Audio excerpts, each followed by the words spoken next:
Hello, നമസ്കാരം. Jose Kachappilly official ചാനലിലേക്ക് സ്വാഗതം.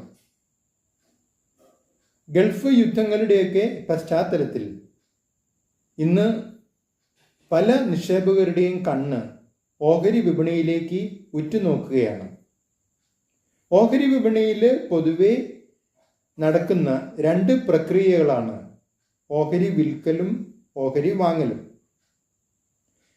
ഇപ്പോഴാണെങ്കിൽ ഓഹരികൾക്ക് ഈ യുദ്ധത്തിൻ്റെ പശ്ചാത്തലത്തിൽ വില കുറഞ്ഞുകൊണ്ടിരിക്കുകയാണ്.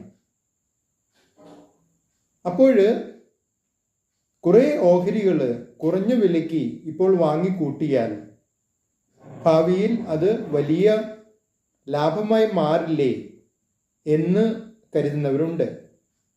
പക്ഷേ അങ്ങനെ ഒരു നിലപാട് സ്വീകരിച്ചാൽ അത് അപകടമാകാനും സാധ്യതയുണ്ട്. കാരണം യുദ്ധങ്ങൾ ഇപ്പോൾ ഒരുപാട് കാലത്തേക്ക് നീണ്ടുപോകുന്നുണ്ട്. ചിലപ്പോൾ വർഷങ്ങൾ തന്നെ എടുക്കുന്നുണ്ട്.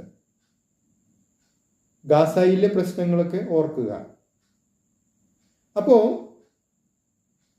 ഇപ്പോൾ കുറഞ്ഞ വിലയ്ക്ക് ഓഹരികൾ വാങ്ങിയാലും അത് വീണ്ടും ഉയർന്ന വിലയ്ക്ക് വിൽക്കാൻ കഴിയുന്ന ഒരു സാഹചര്യം വരണമെങ്കിൽ യുദ്ധങ്ങൾ അവസാനിക്കണ്ടേ?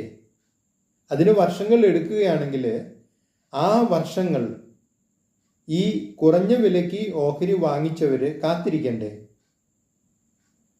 അപ്പോൾ അത് ഒരു വിഡ്ഢിത്തമല്ലേ?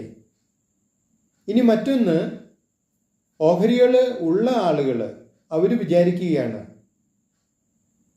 ഈ ഓഹരികൾക്ക് ഇങ്ങനെ തുടരെ വില കുറയുകയാണ്, എന്നാൽ പിന്നെ കയ്യിലുള്ള ഓഹരികൾ അങ്ങോട്ട് വിറ്റ് ഒഴിവാക്കിയേക്കാം എന്ന് വിചാരിക്കുന്നു.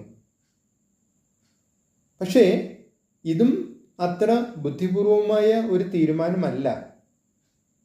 കാരണം ഓഹരികളുടെ ഈ അനിശ്ചിതാവസ്ഥ കഴിഞ്ഞ് അല്ലെങ്കിൽ യുദ്ധഭീതിയൊക്കെ മാറി മാർക്കറ്റ് വീണ്ടും സജീവമാകുമ്പോൾ ഒരുപക്ഷെ ഓഹരികളുടെ വില പഴയ തോതിലേക്ക് മാറുമ്പോൾ ഇന്ന് വളരെ കുറഞ്ഞ വിലയ്ക്ക് അത് വിറ്റഴിച്ചവർക്ക് അന്ന് ദുഃഖിക്കേണ്ടി വരില്ലേ? നിങ്ങളുടെ അഭിപ്രായങ്ങളും നിർദ്ദേശങ്ങളും അറിയിക്കുക.